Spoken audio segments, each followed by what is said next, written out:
ये 24 में क्वेश्चन आया था। टॉपिक अपना सेम है कल वाला ही, एवरेज। एक ही कंसेप्ट है हमारा, उसी के बेसिस पे हम करेंगे। Total sum divide by number of items या स्टूडेंट्स या पार्टिसिपेंट्स जो भी। Question number 36, consider the following: weight of 6 boys equals to weight of 7 girls equals to weight of 3 men equals to weight of 4 women। ये condition given है। if the average weight of women is 63 kg, average weight women is 63 kg, what is the average weight of the boys? तो इस question में girls और main वाली condition, ये तो दोनों इररिलेवेंट है कि इनसे कोई लिंक ही नहीं है क्वेश्चन में। दो ही चीज है, ये वीमेन और बॉयज। तो weight of 6 boys equals to weight of 4 women. Women का एवरेज कितना गिवन है? Average of women is given 63 kg, average of weight of women is 63 kg। Double मान लेते, and total weight 63 into 4, 4 women है,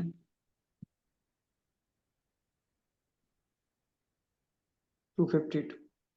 252। और question में क्या given है हमें? Weight of 6 boys equals to weight of 4 women. इसको मैं बी लिखता हूँ बॉयज को, और वीमेन को डबल। तो 6 बॉयज यानी 6 into B equals to 4 women, 4 into W. ठीक है, 6 बी इक्वल्स टू 4 डब्ल्यू, ये हमें पता है। डब्ल्यू वीमेन का टोटल वेट है 252, तो बी कितना हो जाएगा? 4 इंटू 252 डिवाइड बाई 6।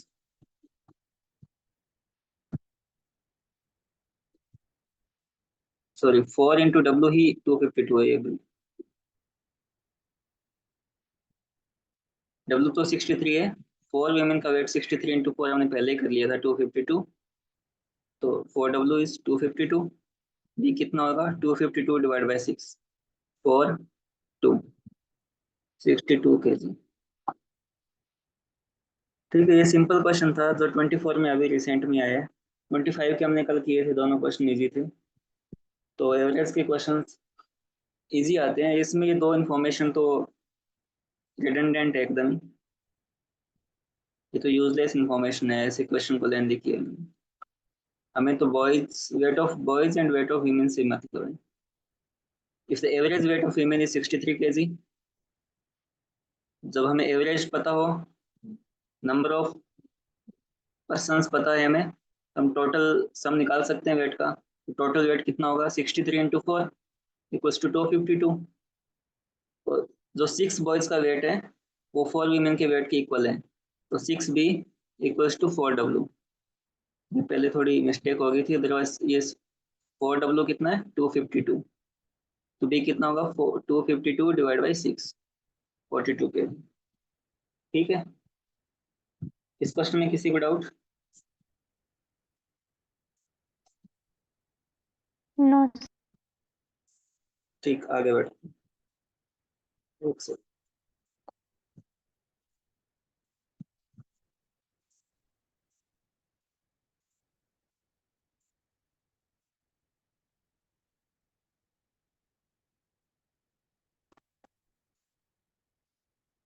ये क्वेश्चन 23 में आया, इसको देखते हैं।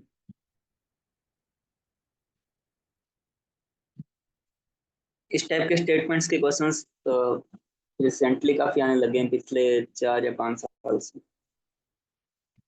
For 5 childrens with ages A less than B less than C less than D less than. ठीक है, 5 चिल्ड्रंस, इनकी एजेस ऐसे है कि ये सबसे कम है, यंगेस्ट है, और ये सबसे बड़ा है, eldest. Any two successive ages differ by 2 years। Successive ages है दो, इन्हीं दो के बीच में, मान लो ए एंड बी के बीच में उनकी एज का गैप है 2 years, differ by 2 years। Similarly B और सी के बीच में भी एज का गैप 2 years है, सी एंड डी के बीच भी 2 years है। बी और ए के बीच में भी 2 ईयर्स है। ठीक है। What is the age of youngest child, ये क्वेश्चन है, ये दो स्टेटमेंट है। तो मैं अज्यूम कर लूं कि age of youngest child is X. ठीक है। और यंगेस्ट चाइल्ड कौन है? A. A is the youngest child. तो ए की एज मैंने अज्यूम कर ली X. What will be the age of B? x+2, C x+2+2, x+4, D x+4+2, x+6, E की एज कितनी होगी? x+8। यहाँ तक क्लियर है, क्योंकि उनकी एज में सक्सेसिव चिल्ड्रन की एज के बीच में जो डिफरेंस है वो 2 है। तो ये क्लियर है इतना? हाँ सर। स्टेटमेंट 1 गिवन है, the age of eldest is 3 times the youngest. जो एल्डेस्ट है उसकी जो एज है that is 3 times the youngest. ये यंगेस्ट है एंड ये एल्डेस्ट है। एल्डेस्ट की जो एज है वो यंगेस्ट की एज की 3 टाइम्स है। एल्डेस्ट की एज है x+8 equals to 3 times of youngest, 3 times of x। ये इक्वेशन क्लियर है? Age of eldest is 3 times the age of youngest. x+8 equals to 3 times x। Okay. 8 equals to 3x। ये minus, इस side में plus x है, उधर जाएगा minus x। 3x minus x equals to 2x। Value of x equals to 8 divide by 2 equals to 4। x क्या है? Youngest child की age है। तो हमने इस स्टेटमेंट 1 का यूज करके x की वैल्यू 4 निकाल दी, यानी यंगेस्ट चाइल्ड की एज कितनी है? 4। तो हमारा क्वेश्चन सॉल्व हो गया। स्टेटमेंट 2 का यूज करके देखते हैं। The average age of children is 8 years. Average age कैसे फाइंड करते हैं हम? Average age equals to total sum divide by number of childrens, number of children. Total sum, इनकी एज का टोटल सम करना है। x 2x 3x 4x 5x plus 8 6 4 2 14 18 और 20। ठीक है, ये एज की इनका टोटल सम है, ये टोटल सम है। Divide by number of children 1 2 3 4 5। Average कितना आएगा? 5 से डिवाइड करो, x+4 आएगा। 5 को इससे करूंगा तो 5 कैंसिल हो जाएगा, इधर 5 कैंसिल होके 4 आएगा, तो x+4। ये एवरेज एज है। स्टेटमेंट 2 में क्या गिवन है? The average age of children is 8 year. ये कितना गिवन है? 8। 8 इक्वल्स टू x+4। 4 उस साइड में जाएगा तो minus, 8 minus 4 equals to 4 equal x। तो यहाँ से भी x की वैल्यू कितनी आएगी? 4। यानी ये दोनों ही स्टेटमेंट्स को यूज करके हम x की वैल्यू 4 निकाल सकते हैं। इंडिविजुअली अगर मैं स्टेटमेंट 1 को यूज करूँ तो भी आंसर निकाल सकता हूँ, स्टेटमेंट 2 को यूज करूँ तो भी आंसर निकाल सकता हूँ। तो ऑप्शन कौन सा होगा? The question can be answered using either statement alone. दोनों में से कोई भी स्टेटमेंट यूज करूंगा तो आंसर आ सकता है। Clear? Yes sir. Simple question है। स्टेटमेंट्स के सारे क्वेश्चन सिंपल होते हैं हर साल, हर टॉपिक के। हमने काफी टॉपिक कर लिए, सारे स्टेटमेंट के क्वेश्चंस नॉर्मल क्वेश्चन से इजी हो रहे हैं। इसमें कोई डाउट?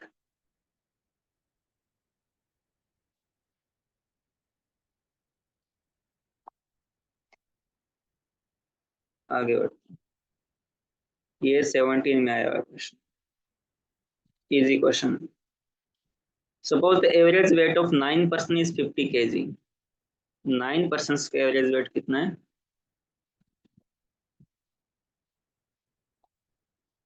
50 kg। टोटल कितना हो जाएगा? Total weight 50 into 9 450 kg। Total तो सिंपल है ना, average equals to total divide by number of persons.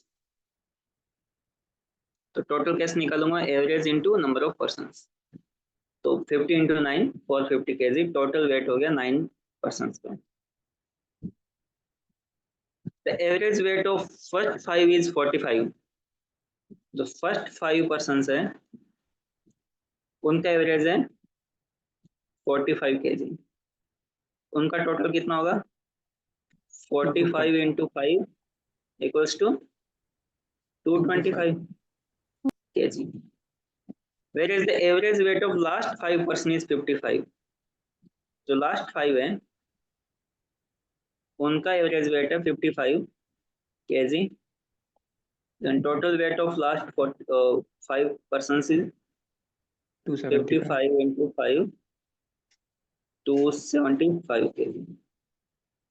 Then the weight of fifth person will be, अब देखो टोटल 9 पर्सन है, ये फिफ्थ मान लो, ये first, this is 9th। Question में क्या गिवन है? फर्स्ट 5 पर्सन का जो टोटल वेट है, टोटल 9 का जो टोटल वेट है वो 450 है, 450। फर्स्ट 5 का वेट है वो 225 है। लास्ट 5 का वेट है यानी fifth six seventh eighth ninth वो है 275। तो ये कितने लोगों का वेट है? 10 लोगों का वेट है। 5 + 5, जिसमें फिफ्थ जी दो सर। बार काउंट हो चुका है। तो ये जो वेट है इन दोनों का सम है वो बेसिकली टोटल प्लस फिफ्थ इनका वेट है ना। एक जी बार सर। तो फिफ्थ काउंट हो गया टोटल में, एक बार फिफ्थ और काउंट हुआ है क्योंकि यहाँ पे फर्स्ट 5 में भी फिफ्थ काउंट हुआ है एंड लास्ट 5 में भी फिफ्थ काउंट हुआ है, तो ये 2 बार काउंट हो गया। तो ये जो वेट का सम है वो टोटल प्लस फिफ्थ दोनों का वेट है। तो ये कितना वेट है? 225 + 275 कितना हो गया? 450। नहीं 500 हो गया ना। 225 275 जी सर। और टोटल का कितना है? 450। 450। तो ओनली फिफ्थ का कितना होगा? 50 kg। फिफ्थ का वेट जो होगा वो होगा 500 माइनस 450 इक्वल्स टू 50। तो ये 50 kg है, वो फिफ्थ पर्सन का वेट है। क्योंकि इन दोनों को जब टोटल करते हैं फर्स्ट 5 और लास्ट 5 तो ये 10 लोग हो जाते हैं, जबकि टोटल लोग 9 है। इन 10 में हमारा फिफ्थ है वो 2 बार काउंट हो गया, फर्स्ट फिफ्थ में भी और लास्ट फिफ्थ में भी। इसका मतलब ये वेट है, इसमें 2 बार फिफ्थ का वेट आ चुका है। तो टोटल प्लस फिफ्थ दोनों का सम है ये। और टोटल हमारे पास 450 है, तो इसमें से हम 450 घटा देंगे तो ओनली फिफ्थ का वेट बढ़ जाएगा, that is 50 kg। Clear? Yes easy sir. Question था, है ना। आगे बढ़ते हैं।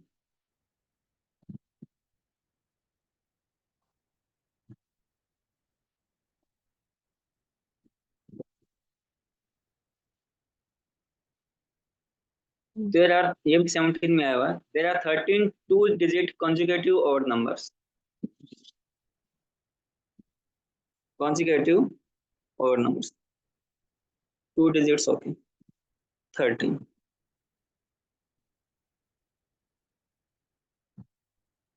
ठीक है, सिंपल मैं आपको एक बार पहले थोड़ा सा कंसेप्ट बताता हूँ कि अज्यूम करो आपके पास 3 और डिजिट्स हैं, ओड नंबर्स है, सॉरी ओड डिजिट्स मत ही काउंट,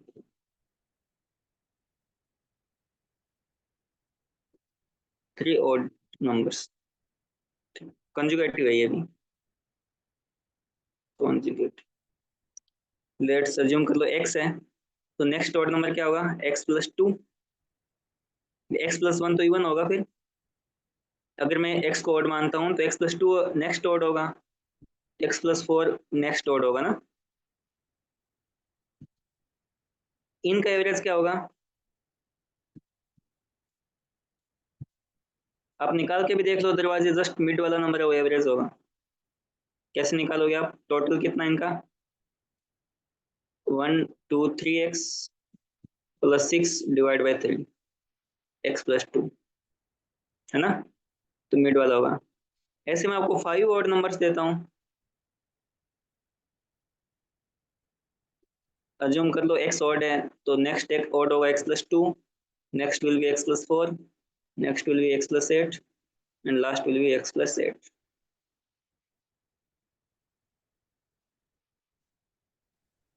इनका एवरेज क्या होगा? x+4। x प्लस 4 होगा। आप निकाल के देखोगे तो अभी 5x प्लस 14 18 और 20, 5x plus 20 divide by 5, x plus 4 आएगा। सिमिलरली 7 का भी निकालोगे तो x प्लस 6 आ जाएगा। तो आपने एक चीज नोटिस की, 3 ऑड नंबर्स का कॉन्जिगेटिव का एवरेज निकालूंगा तो x प्लस 2 आएगा। 5 का निकालूंगा तो x क्या यहाँ पे फर्स्ट नंबर है, प्लस 2 ऐड हो जाएगा। 5 का निकालूंगा तो 4 ऐड हो जाएगा। 7 का निकालूंगा तो 6 ऐड हो जाएगा, फर्स्ट नंबर में 6 ऐड हो जाएगा। 5 ऑड नंबर्स का निकालूंगा तो फर्स्ट में 4 ऐड हो जाएगा। 3 ऑड नंबर्स का फर्स्ट में 2 ऐड हो जाएगा। ठीक है, ये आया आपको समझ में? ये मैं क्या बताना चाह रहा हूँ। अपन अलग तरीके से भी कर सकते हैं, बट और क्वेश्चन हो तो ये यूज होगा। इसका मतलब मेरे पास 13 ओड नंबर्स है और वो भी कंजुगेटिव है। ये भी कंजुगेटिव है ना, लगातार ओड नंबर्स। इनका एवरेज क्या होगा? मान लो फर्स्ट, अज्यूम कर लो फर्स्ट जो नंबर है वो x है, तो 13 का the mean of all 13 numbers, तो एवरेज क्या होगा? अगर फर्स्ट नंबर x गिवन है तो 13 ओड नंबर्स का एवरेज क्या होगा? x plus x 12। plus 12। Okay, और यहाँ पे गिवन है if 39 is the mean of first 5 such number. ये 13 का इतना है, ये फर्स्ट नंबर अपना अज्यूम किया था, तो 5 होंगे ऐसे, तो कितना होगा उसका average? x plus 4। 5 conjugative odd numbers का एवरेज होगा x plus 4, 13 conjugative odd numbers का एवरेज होगा x प्लस 12, यानी एक एक कम होगा यहाँ पे। बट 5 का गिवन है 39, यानी दिस वैल्यू इज गिवन 39, तो यहाँ से मैं x की वैल्यू निकाल सकता हूँ, x इक्वल्स टू 35। इसने पूछा है देन व्हाट इज, यानी कि मेरा फर्स्ट नंबर है वो 35 है, x क्या था मेरा first number, then what is the mean of all 13 number? x plus 12, that is 35 plus 12, 47। ये कंसेप्ट समझ में आया आपको, ये वाली चीजें? जी सर। आप सिंपल भी कर सकते हो, आपको ये कंसेप्ट नहीं आता, कुछ भी नहीं आता, आपको ये पता है कि 5 नंबर्स गिवन है मेरे को, 1 2 3 4 5, उनका एवरेज मिड वाला होगा अगर वो कंजुगेटिव नंबर्स हैं, 1 2 3 4 5 है। ऑड हो या इवन हो से फर्क नहीं पड़ता, ऑड तो इसमें गिवन था इसलिए मैंने ऑड लिया, क्योंकि ऑड के केस में क्या होगा, ये नंबर निकालने के लिए मैंने ऑड लिया था, क्योंकि क्वेश्चन में ऑड था। अदरवाइज नॉर्मल भी 5 नंबर हो या फिर ऑड 5 नंबर लोगे आप, 1 3 5 7 9, इनका एवरेज क्या होगा? हमेशा मिडिल नंबर एवरेज होता है। अगर ये ऑड नंबर से 1 2 3 4, ये भी ऑड है और ये भी ऑड है, तो भी दोनों ही केस में मिड वाला नंबर एवरेज होगा। तो 39 अगर मेरा फर्स्ट 5 नंबर्स का एवरेज है, तो 39 कोई मिड रहा होगा, यहाँ पे भी 2 होंगे, यहाँ भी कुछ 2 होंगे, ठीक है। और ऑड नंबर सही है तो ये क्या होगा? 37 होगा, ये 35 होगा, ये 41 होगा, ये 43 होगा। ऐसे 13 नंबर है, हैवी साइड 2 डिजिट्स वाले हैं, तो अगले आगे के नंबर कौन से होंगे? 45 47 49 51 53 55, कितने हो गए? 1 2 3 4 5 6 7 8 9 10 12। ये 13 2 डिजिट्स कंजुगेटिव ऑड नंबर्स है, इनका एवरेज क्या होगा? मिड वाला नंबर होगा, यानी 7th डिजिट होगा, 1 2 3 4 5 6 7, ये एवरेज होगा 47। तो ऐसे भी कर सकते हो सिंपल, और ऐसे ये कंसेप्ट से भी कर सकते हो। ऑड नंबर्स गिवन है तो x प्लस 12 होगा, 5 का x प्लस 4 होगा, क्योंकि हमने चेक करके देखा है 3 का, 5 का, 7 का x। तो ये दूसरा तरीका, ये सिंपल, मतलब अपने को कुछ नहीं आता, कुछ समझ नहीं आ रहा, तो अपन ऐसे भी कर सकते हैं। ये आपको आता है तो आप ऐसे कर सकते हैं। होपफुली ये समझ में आ गया होगा, या फिर रिपीट करना है?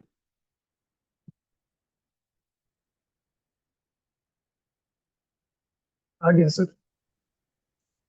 है ना, इजी क्वेश्चन। ओके, ये भी 17 में आया हुआ है। काफी क्वेश्चन आ रहे हैं, हमने कल देखा थे शायद 20 में 4 क्वेश्चन आए थे, 19 में 2 थे, 24 में भी एक आया हुआ है, 25 में भी 2 थे, 17 में भी तीसरा क्वेश्चन है। इस टॉपिक से क्वेश्चंस काफी आ रहे हैं। The average rainfall in a city for first 4 days was recorded to be 0.4 inch. First 4 days, average rainfall how much? 0.4 inch. Then total rainfall in first 4 days कितना होगा? 0.4 into 4, that is 1.6 inches. ठीक। The rainfall on the last 2 days was in the ratio 4:3, यानी fifth और six days में वो इस ratio में था। अज्यूम कर लो, मैंने आपको बताया था रेशियो वालों को एब्सोल्यूट में कैसे अज्यूम करते हैं। अज्यूम कर लो 4K इंच, या जो भी रेशियो में, तो 4K इंच। और सिक्स डे को क्या अज्यूम कर लो? 3K inch. ये समझ में आता है 4K 3K क्यों लिखा मैंने? बिकॉज ये रेशियो वैल्यूज है, उनको मैंने एब्सोल्यूट वैल्यूज में लिखा है। 4 डेज का मुझे पता है टोटल इतना था, फिफ्थ डे में इतनी रेनफॉल, सिक्स्थ डे में दिस मच रेनफॉल। ठीक है, तो टोटल 6 डेज में कितनी रेनफॉल हो गई? टोटल ये 4 डेज का था, अब मैं 6 डेज का निकालता हूँ। 6 days total 1.6 plus 4K plus 3K 7K।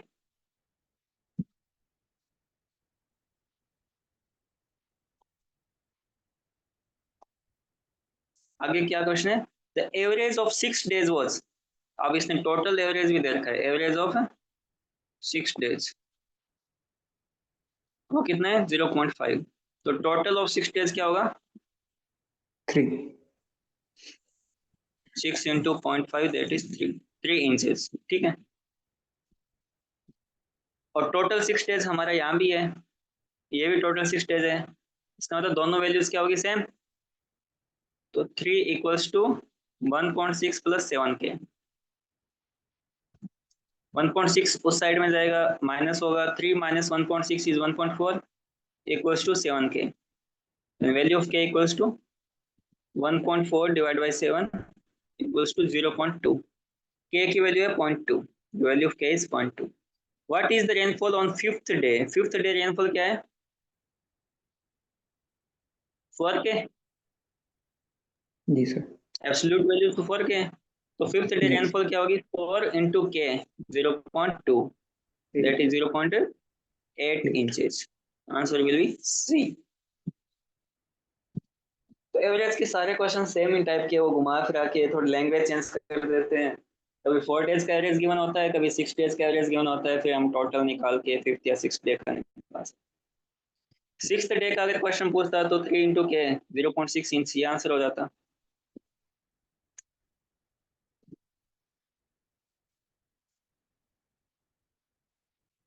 इसमें कोई doubt? No sir. No sir, no doubt. Okay,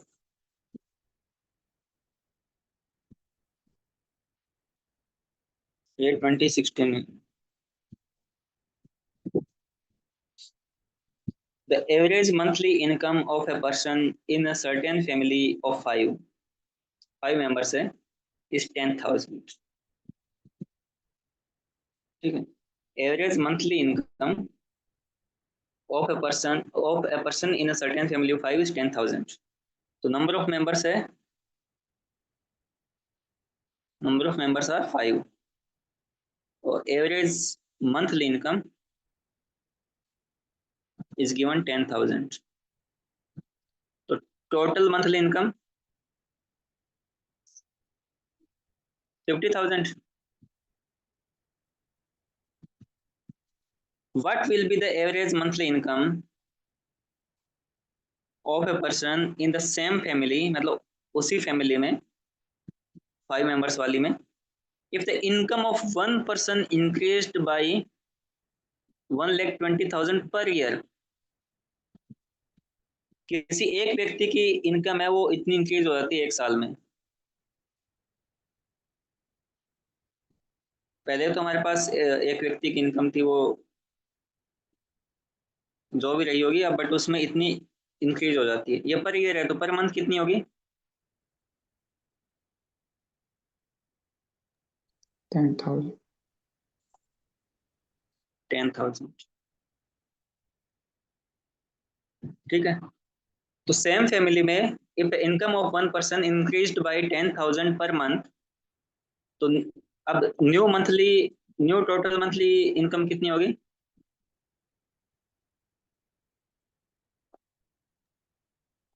पहले 50,000 थी, अब 60,000 हो जाएगी, क्योंकि इसमें एक व्यक्ति की इनकम है वो 10,000 रुपये पर मंथ और बढ़ने लग गई, 60,000 हो गई। What will be the average monthly income? अब न्यू मंथली इनकम एवरेज क्या होगा? New average monthly income average निकालें तो कितनी होगी? 60,000 डिवाइड बाई 5, 12,000। और तो new monthly income will be, new average monthly income will be 12,000। ठीक है, क्वेश्चन की लैंग्वेज को तो ध्यान रखना ही है, मंथली, ईयर, ये सब।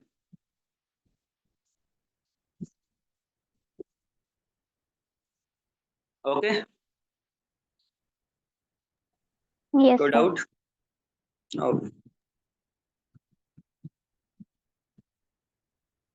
ये 22 में आया होगा।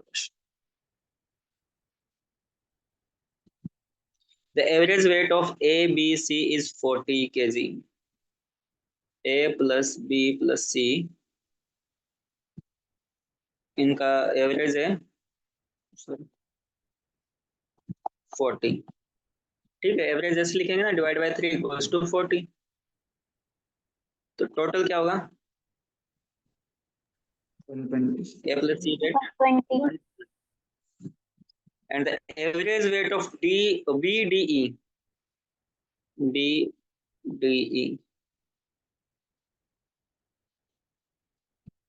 that is 42 average weight. Then total weight BD 42 into 3 126. Yes, sir. The weight of F is equal to weight of B. Weight of F equals to B. Then what is the average weight of A, B, C, D, E, F? A, B, C, D, E और F average weight. हमारे पास A plus B plus C given है, that is 120। हमें चाहिए D, E, F। D, E given है, B and F equal है, तो यहाँ पे मैं B किस गैप लिख सकता हूँ? तो मेरा D, E, F बन जाएगा D plus E plus F। D plus E plus F क्या होगा? 126 divide by 6, 246 divide by 6, that is 41। ये आया समझ में आपको? इधर दिस इज गिवन F, सारा फील बी और एफ का था। हाँ, तो मेरे पास D, E तो है ही, F चाहिए था, यहाँ पे B गिवन था, मैंने B किस F रख दिया। तो D, E, F that is 126, A, B, C that is 120 divided by 6, it is 41।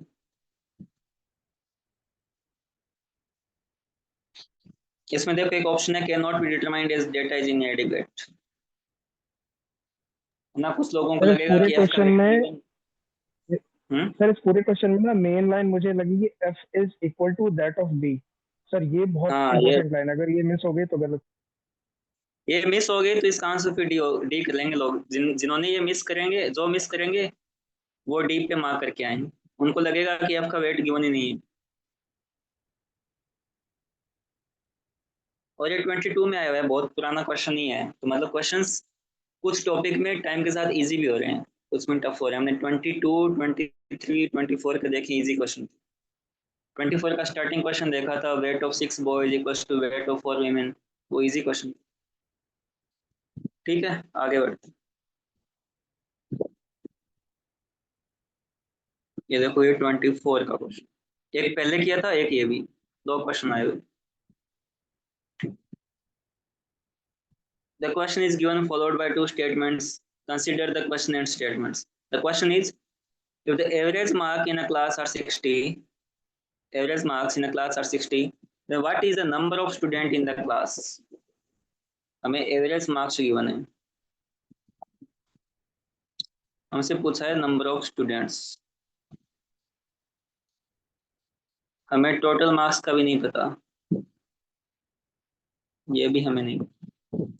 अगर total marks हो तो अब statements देखते हैं, उनमें कुछ जानकारी मिलती है।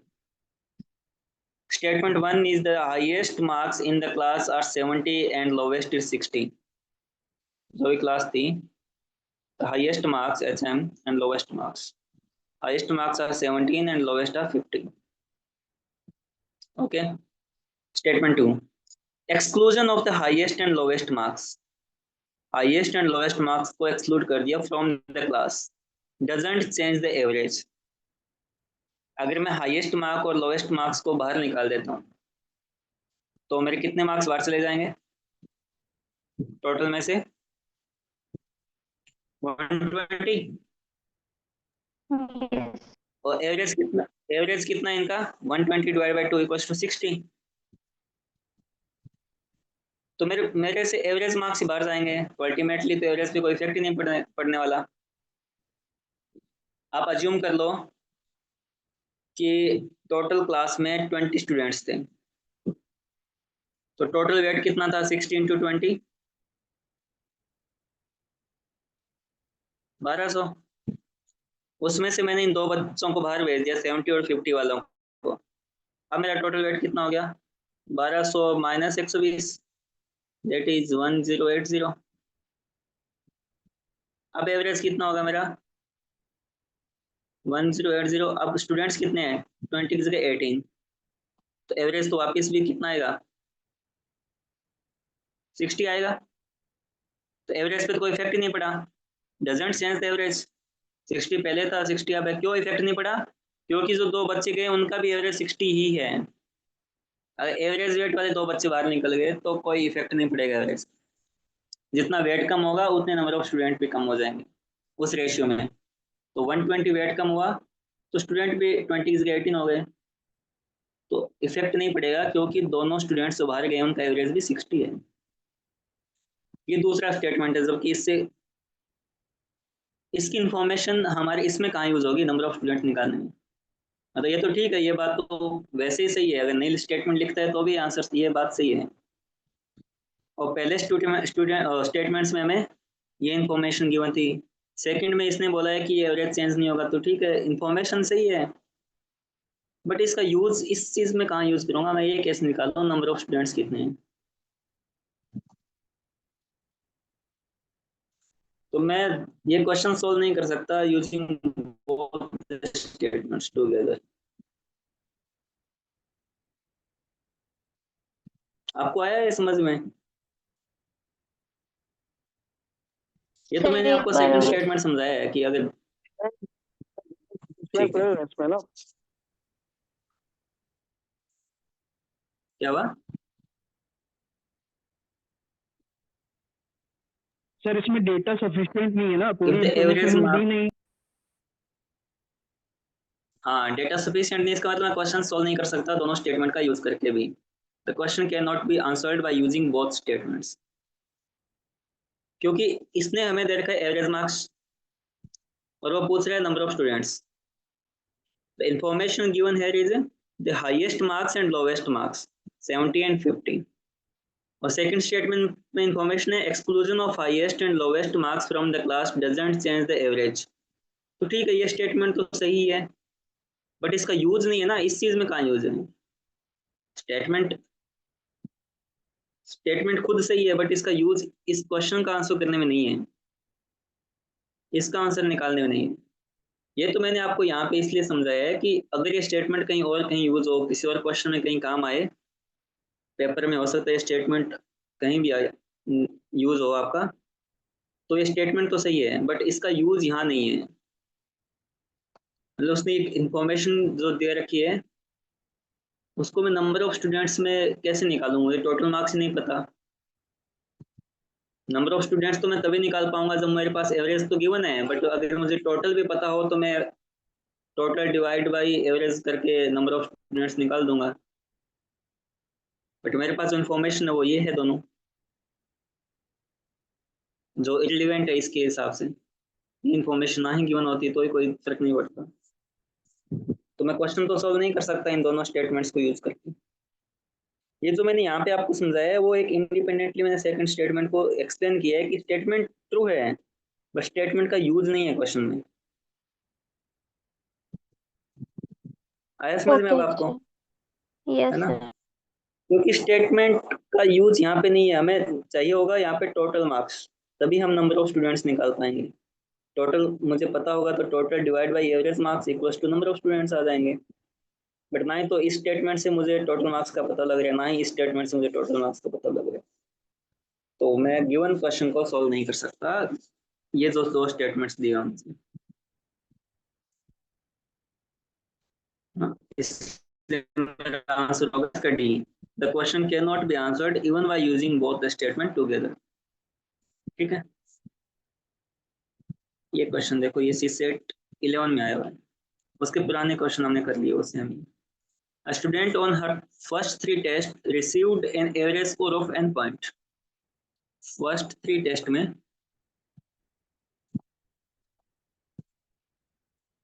average score है n points. Then total score 3n, 3 into n. Total score in first three test.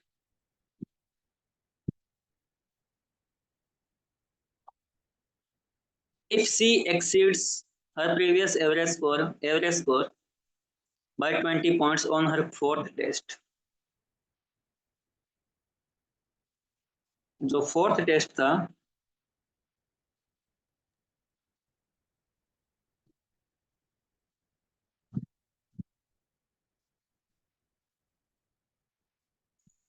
if she exceeds her previous average score by 20 points in fourth test में उसे कितने नंबर आएंगे, पहले जो एवरेज मार्क्स आते थे उसके 20 ज्यादा, exceeds 20 points।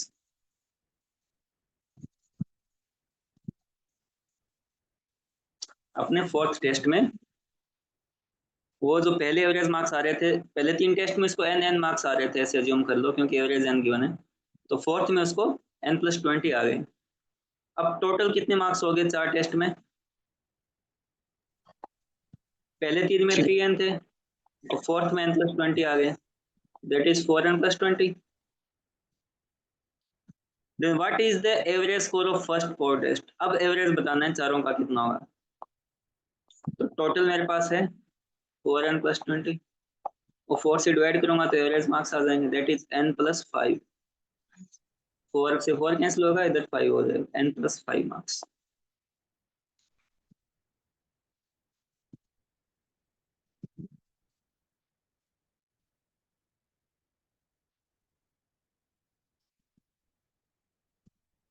ठीक है, Yes, sir. बढ़े आगे। Yes sir.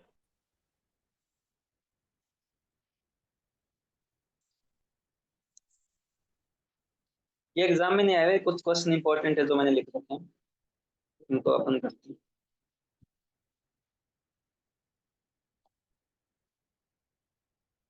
The average marks of a group of 20 students on a test is reduced by 4 when the topper who scored 90 marks is replaced by a new students, यानी जो average marks है 20 students के किसी भी test में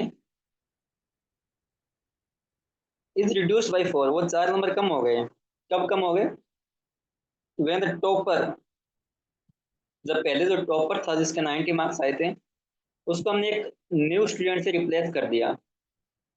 पहले हमारे पास 20 students थे, उनका कुछ भी एवरेज मार्क्स रहा होगा, अज्यूम कर लो एक्स रहा होगा।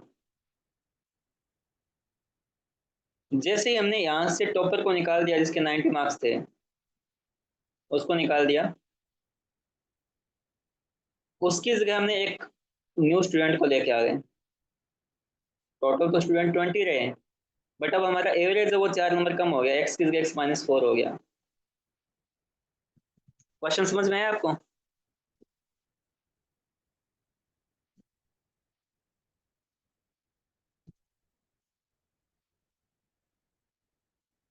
Yes, sir. क्वेश्चन ये है कि अभी जो टॉपर एवरेज वाले मार्क्स, से एक बार रिवाइज कर दीजिए, टॉपर वाले से एक बार फिर से समझा दीजिए। the average marks of a group of 20 students on a test is reduced by 4 when the topper who scored 90 marks is replaced by a new students। पहले जो 20 स्टूडेंट्स थे उनका कुछ एवरेज था, अज्यूम कर लो कि वो एवरेज एक्स था, बट उन 20 स्टूडेंट्स में से एक टॉपर भी था जिसके 90 मार्क्स थे। ये बोलता है कि topper who scored 90 marks is replaced by a new students. इस टॉपर को हमने बाहर निकाल दिया इन 20 में से, उसकी जगह हमने एक नए स्टूडेंट को ऐड कर दिया। स्टूडेंट तो अभी भी 20 है, टॉपर बाहर आ गया, एक न्यू स्टूडेंट ऐड हो गया। बट ऐसा करने से हमारा जो एवरेज स्कोर है वो 4 नंबर कम हो गया, एक्स माइनस 4 हो गया पहले की जगह।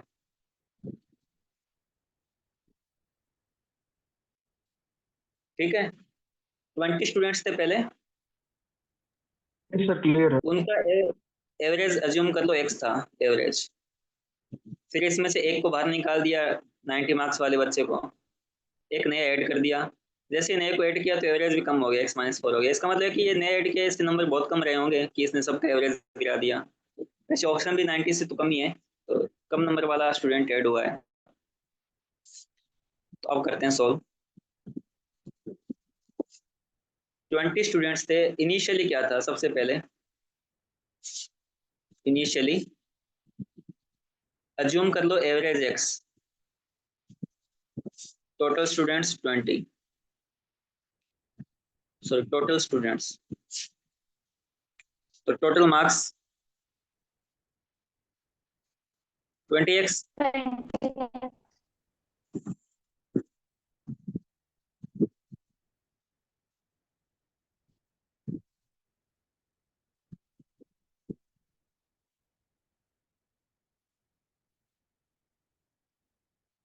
ठीक है, और अब जो न्यू एवरेज है वो कितना है? X minus. X minus 4। Student तो अभी भी हमारे पास 20 है, तो न्यू टोटल मार्क्स कितने हो गए? स्टूडेंट 20 है क्योंकि एक को निकाला, नया ऐड कर दिया। 80. 20x minus 4 that is 20x minus 80। तो हमारे टोटल मार्क्स में कितना कमी आई है? पहले 20x था, अब 20x माइनस 80 हो गया, यानी कि 80 मार्क्स की कमी आ गई। बट हमने स्टूडेंट कितने वाला हटाया था? 90 मार्क्स वाला। इसका मतलब हमने ऐड कौन से वाला किया है? 90 वाले को हटा के 10 वाला ऐड किया, तभी 80 की कमी आई है ना। हमने 90 मार्क्स वाले स्टूडेंट को हटा दिया, इसके 90 मार्क्स थे, और हमारे टोटल में कमी केवल 80 की आई है। इसका मतलब हमने जो ऐड किया था, ये प्लस किया था, जो ऐड किया था उस स्टूडेंट के मार्क्स 10 ही थे। 10 नंबर वाले स्टूडेंट को मैंने ऐड कर लिया, 90 वाले को हटा के, तो मेरा एवरेज है वो 4 नंबर ड्रॉप हो गया, एक्स माइनस 4 हो गया। Okay sir, got you. है ना? ये क्वेश्चन आया समझ में? इस टाइप का क्वेश्चन एग्जाम में नहीं आएगा, अगर इनकेस आता है तो अपन ऐसे कर लेंगे।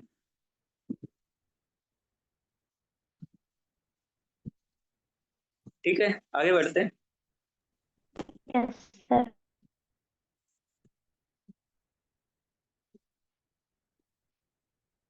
ये क्वेश्चन, ये भी एग्जाम में नहीं आया हुआ है, अपन करके देखते हैं। 3 मैथ क्लासेज, 3 मैथ की क्लासेज है। X Y and Z take an algebra test. X Y and Z, the average score of x is average score of x is 83, average of y is 76, and average score of z is 85। ठीक है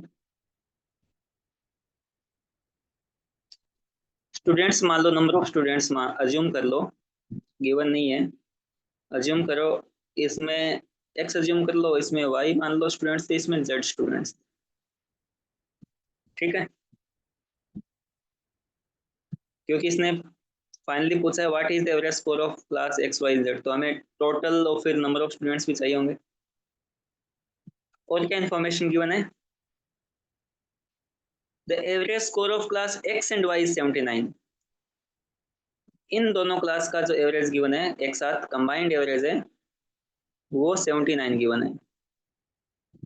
students हमें पता है कितने हैं दोनों class में, X plus Y, and the average score of class Y and Z, class Y और जेड का एवरेज स्कोर वो कितना गिवन है, 81। और स्टूडेंट्स हमें पता है वाई प्लस जेड। यहाँ तक समझ में आया। अब इसने ओवरऑल एवरेज पूछा, इन तीनों का एवरेज कितना होगा वो पूछा, average score of X Y and Z इन तीनों का। यहाँ तक doubt? No, sir. No sir. अब देखो अपन कैसे करते हैं।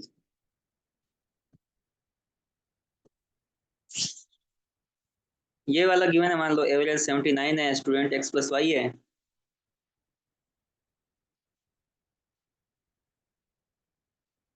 और मैं एक इंफॉर्मेशन मेरे पास यहाँ है अलग अलग,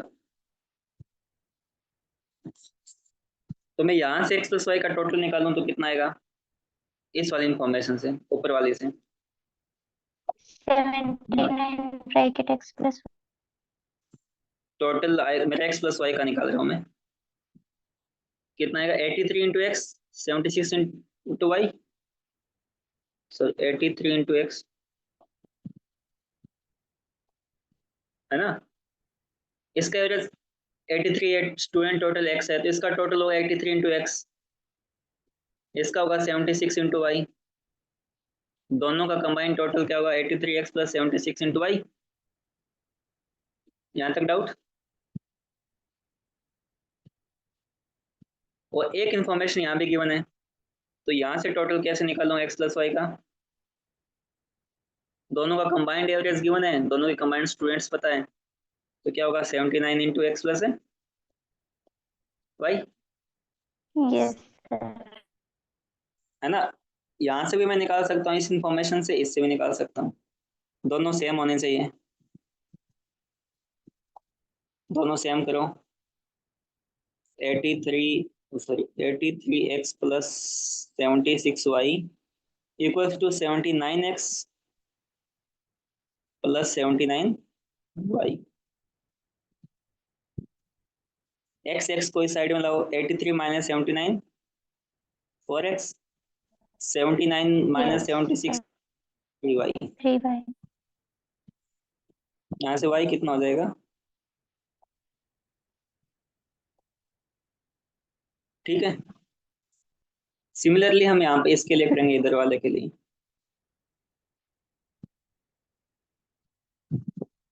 इन दोनों के लिए, क्योंकि इन दोनों का कंबाइंड गिवन है, यहाँ से भी निकाल लेंगे। तो मैं एक साथ लिख रहा हूँ, total of y plus Z कितना होगा, यहाँ से कितना आएगा, 76y प्लस 85z, ठीक है। और वो किसके इक्वल होगा, इसके इक्वल होगा, ये कितना है, 81y प्लस 81z, या है समझ में आपको? ये वाला लाइन ऐसे लिखा है सेम, सीधा ये लिख दिया, ये टोटल है वो इसकी तरह है, ये वाला है वो इसकी तरह है। आया समझ में? हाँ सर। इसमें इधर 85Z है उधर 81Z है, तो कितने बचेंगे? 4Z। इधर 81Y है उधर 76Y है, तो क्या होगा? 5Y। ठीक है, Z और Y में रिलेशन आ गया, यहाँ Y और X में आया, तो मैं Y की जगह यहाँ भी X रख देता हूँ, तो मेरा Z और वो सब, Z की वैल्यू यहाँ क्या आएगी? 5Y डिवाइड बाई 4, ये 4 डिवीजन में आ जाएगा। इसको भी मैं X की फॉर्म में लाना चाहूँ, तीनों को एक फॉर्म में, तो Y की जगह मैं क्या रखूंगा? ये मेरा 5/4 तो पहले से है, 5/4 तो मेरा पहले से है। Y की जगह मैं क्या रख दूंगा? 4XY गुणा में 4x/3 इंटू एक्स। ठीक है, 4 से 4 कैंसिल हो जाएगा, तो Z की वैल्यू क्या आ जाएगी? 5/3 इंटू एक्स। Y भी मेरा Z की फॉर्म में है, तो सॉरी Y भी मेरा X की फॉर्म में है और Z भी मेरा X की फॉर्म में। यहाँ तक डाउट किसी को? No sir. ठीक है, अब मेरे को what is the average score of X, Y and Z? अब इन तीनों का एवरेज निकालना है एक साथ, ओवरऑल एवरेज निकालना है। तो टोटल क्या होगा इनका? X का क्या होगा? 83X प्लस Y का 76Y प्लस Z का 85, ये ना टोटल। एवरेज कैसे निकालेंगे? Total divide by number of students, ऐसे तो निकालेंगे। Yes sir. तो अब इसमें आप रखो आगे वैल्यू, x को x ही रखने दो, y को x की फॉर्म में रखेंगे, z को भी x की फॉर्म में रखेंगे। 83x 76y, y की जगह क्या रखूंगा? 4/3x, और z की जगह क्या रखूंगा? 5/3x। 5/3। डिवीजन में क्या आएगा? x plus 4/3x plus 5/3x। ऊपर नीचे दोनों जगह 3 एलसीएम ही है, या 3 से कैंसिल होगा क्या? कुछ 3 से कुछ तो होगा नहीं ना। अब ये कैलकुलेशन है जो आपको करनी है, क्योंकि क्वेश्चन एग्जाम में तो आया हुआ नहीं है, किसी रैंडम बंदे ने क्वेश्चन बनाया है, तो कैलकुलेशन काफी लंबी बना दी। एग्जाम में आता है तो मतलब वो कटने पिटने वाली कैलकुलेशन बनाते हैं।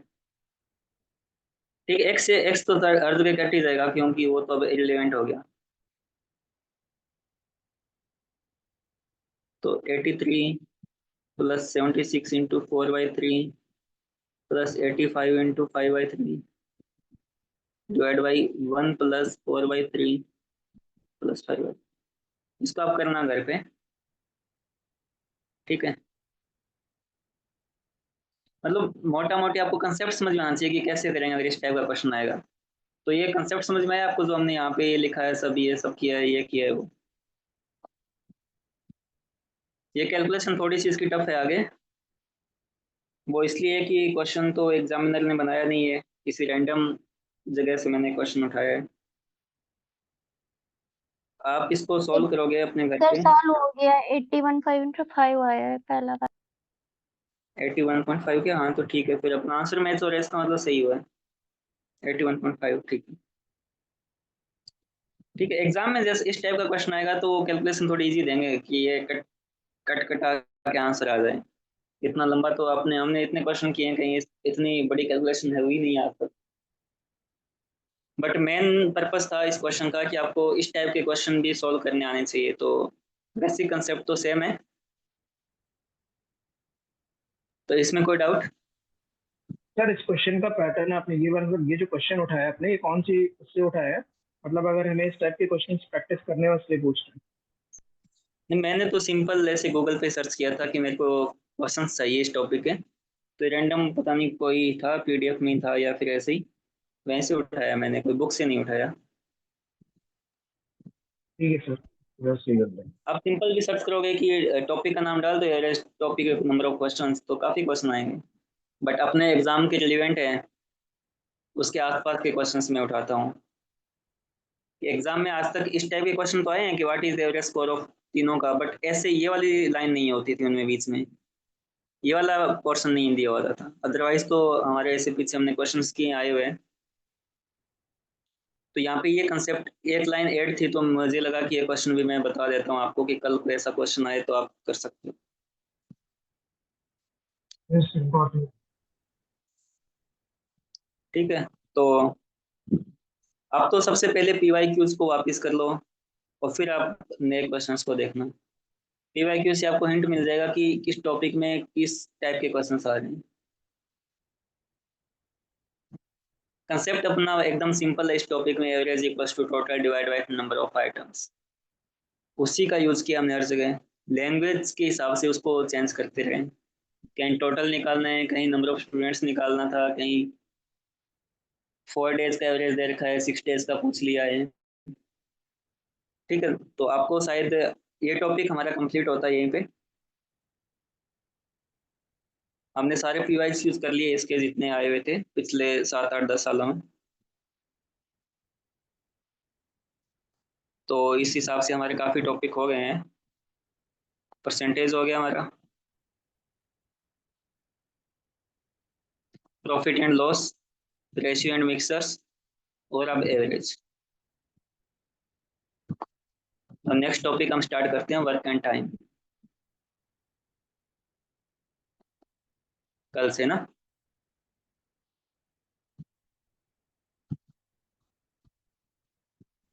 तो ये इसमें हमने सारे PYQs किए हैं, 7, 8 सालों के किए हैं कम से कम। और सारे क्वेश्चंस हमने कंसेप्ट के बेसिस पे किए हैं, कहीं हमने फॉर्मूला ऐसा कुछ याद करने वाला था ही नहीं, बेसिक एक एक फॉर्मूले थे सब में। तो फिर भी आपको डाउट हो इन क्वेश्चंस को वापस करने में, तो वैसे तो हमारी रिकॉर्डेड वीडियोस है अवेलेबल। अगर उसके अलावा भी आपको डाउट हो तो आप कभी भी किसी भी क्लास में जो टॉपिक्स पीछे हो गए हैं उनके कोई क्वेश्चन हो तो आप पूछ सकते हो। सर जो ठीक है, ग्रुप कल है हम ये उससे क्वेश्चन पोस्ट कर सकते हैं क्या, जो अपने ग्रुप ओपन किया हुआ है? और सर ने किया है तो कर सकते हो आप, वहां से सर मुझे भेज देंगे, मैं उसको। ठीक है सर। हाँ, वैसे आप पोस्ट कर सकते हो, बाकी बच्चों में से किसी को आएगा तो खुद बता देगा, आप आपस में कर सकते हो। फिर भी यस किसी को सर। डाउट ठीक है सर, होगा। पहले आपस में कर लेंगे और फिर अगर नहीं आएगा तब आपसे रेफर करेंगे, ठीक है।